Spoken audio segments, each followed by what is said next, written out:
પાદરામાં બનાવટી નશાકારક તાળીના પૈસાની લેતી દેતીમાં એક યુવકને મોતને ઘાટ ઉતાર્યો. મારામારીની ઘટનામાં યુવકનું મૃત્યુ.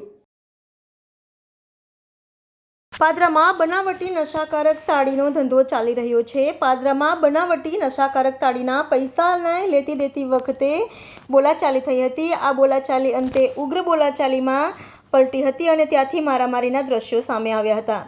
આ મારામારીમાં એક યુવકને મોતને ઘાટ ઉતારી દેવામાં આવ્યો હતો. ઘટનામાં યુવકનું મૃત્યુ થયું હતું. પોલીસે ઘટના સ્થળે પહોંચીને વધુ તપાસ હાથ ધરી છે.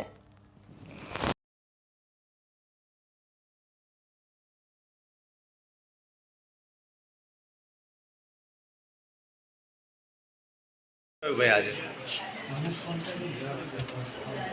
એમાં એવું થયું કે મારા ભાઈનો ફોન આવ્યો કે તમારા 1500 રૂપિયા બાકી હતા, એના લીધે મારો મોબાઈલ લઈ લીધો.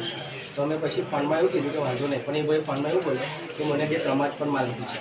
તો અમે એવું કીધું કે વાંધો નહીં, અમે પૈસા લઈને આવ્યા. તો પૈસા લઈને એ સ્થળે ગયા કે જે જગ્યા પર એ ભાઈના પૈસા બાકી હતા. તો એમાં એવું થયું કે એ ભાઈ જેવા અમે ગયા ને, તો અમે કીધું કે ભાઈ તમે પૈસા અમે આપી દઈએ છીએ, મોબાઈલ તમે પાછો આપો, પણ તમે તમાજ શું લેવા માંગે? એવો તમારા અધિકાર નથી તમારી પાસે કે તમે તમાજ મારી શકો. તો એ લોકો પછી પીધેલા જ હતા બધા જે એ લોકો જેટલા હતા તે, અને એ લોકો ગાળો બાળો બધું જ બોલતા હતા. અને ડાયરેક્ટ એ લોકોએ દંડા લીધા, એટલે દંડા ઝપોટવાનું ડાયરેક્ટ ચાલુ કરી દીધું. હવે અમારા પાસે કશો હથિયાર કશો જ નહોતો, એટલે અમે એવું કર્યું કે હથિયાર ઓધવા પાસે જે લોકોની ઝૂંપડી કરી ત્યાંથી અમે બહાર નીકળ્યા.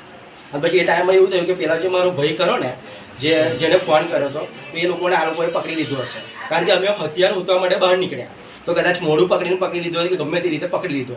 હવે અમે હથિયાર હતું નહીં, એ લોકો ચાર જણા હતા, એક લેડીઝ હતી, બધા કણ હથિયાર હતો, એના લીધે પકડી લીધો હશે. અને પછી અમે જો થોડું હથિયાર ઉધવા નાટા, અને ત્યાં વળી આજના પછી ડાયરેક્ટ ફોન એવો જ આવ્યો કે આજના તમારા ભાઈને એને એક્સપાયર થઈ ગયો ડાયરેક્ટ. એટલે કોણ હતા મારનાર? એવું કઈ માને એટલે અમે નામ નથી ખબર, ચહેરાથી ઓળખીએ કે આ લોકો હતા. હવે પોલીસ સ્ટેશનમાં એવું છે કે એક જ છોકરો આવ્યો છે અને એક જ લેડીઝ આવ્યા છે, હજુ બીજા 3 જણ આવ્યા નથી.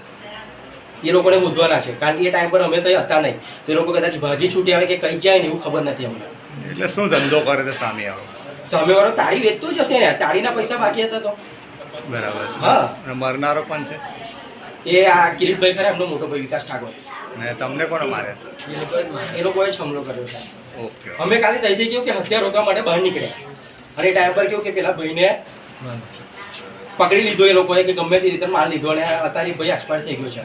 તો પણ મેન વસ્તુ એવું છે કે અત્યારે આપણી જે ગવર્મેન્ટ છે એ પ્રમાણે ન્યાય મળવો જોઈએ કે એક પુરુષને એ લોકોએ મારી નાખ્યો છે, જીવતા માણસને મારી નાખ્યો. ભલે એ તાળી પીતો, નો ડાઉટ આપણે સ્વીકારીએ છીએ કે પીતો હતો, પણ એ લોકો જીવતા માણસને મારી નાખ્યો છે. તો ન્યાય આ વસ્તુનો જોઈએ, એને ફાંસીની સજા અપાવો, જે લોકોએ માર્યા એ લોકોને ગમે તે ન્યાય અપાવો. અત્યારે શું માંગણી છે તમારી? તમારી મુખ્ય માંગણી શું છે? અમારે એ લોકોને કાયદેસરની સજા થવી જોઈએ. કાયદેસરની સજા થવી જોઈએ.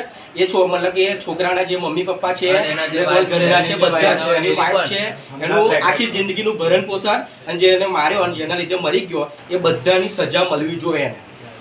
અને એનું જે છે એના પહેલી છોકરા એને એનું ભરણ શું નામ છે મરનારનું? શું નામ? અને પેલા 3 જણા જે ખરા કે હજુ એ લોકો હાજર નહીં ત્યાં, એ લોકોને હાજર કરાવો, અમે ચહેરાથી ઓળખી લઈશું. એટલે એ લોકો હાજર જોઈએ, આજે કરો કાલે કરો.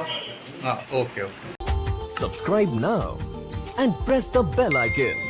Never miss an update.